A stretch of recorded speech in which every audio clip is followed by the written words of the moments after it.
F'temp mill-isbaħ fil-ġurnata tal-ħadd filgħodu ġiet organizzata b'suċċess it-tmien edizzjoni ta' Paqpaqli għall-Istrina. Ħadd filgħodu ninsabu fl-Ajruport Internazzjonali ta' Malta fejn qed nassistu għal edizzjoni oħra ta' Paqpaqli għall-Istrina. Paqpaqli għall-Istrina sar avveniment ta' kull sena fejn fih jinġabru fondi għal dawk inqas ix-xurtjati minnha. Apparti l-wirjiet statiċi ta' eluf ta' karozzi, kull min attenda seta' jgawdi wkoll attrazzjonijiet oħra. Fost dawn l-attrazzjonijiet spikkat il-karozza Dragster Fire Force 3 li hija waħda mill-iktar vetturi veloċi fid-dinja. Din il-karozza nġibet Malta apposta għal din l-attività.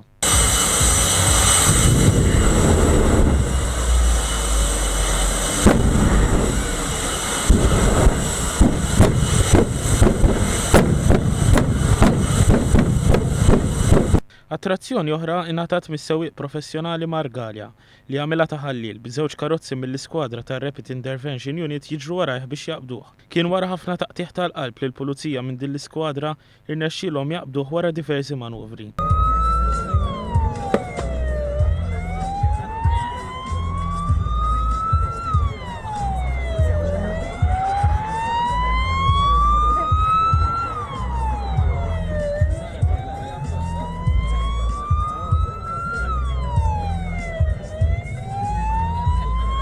Għal-Paqpaqli għall-Istrina 2013 attenda l-President ta' Malta George Abela. Spikkat l-emozzjoni ta' sodisfazzjon fuq il-President Abela li għalih din hija l-aħħar edizzjoni tiegħu qabel ma jtemm il-kariga. Rrid nirringrazzjahom għaliex illum kena rekord ta' attendenza, rekord ta' attrazzjonijiet varji.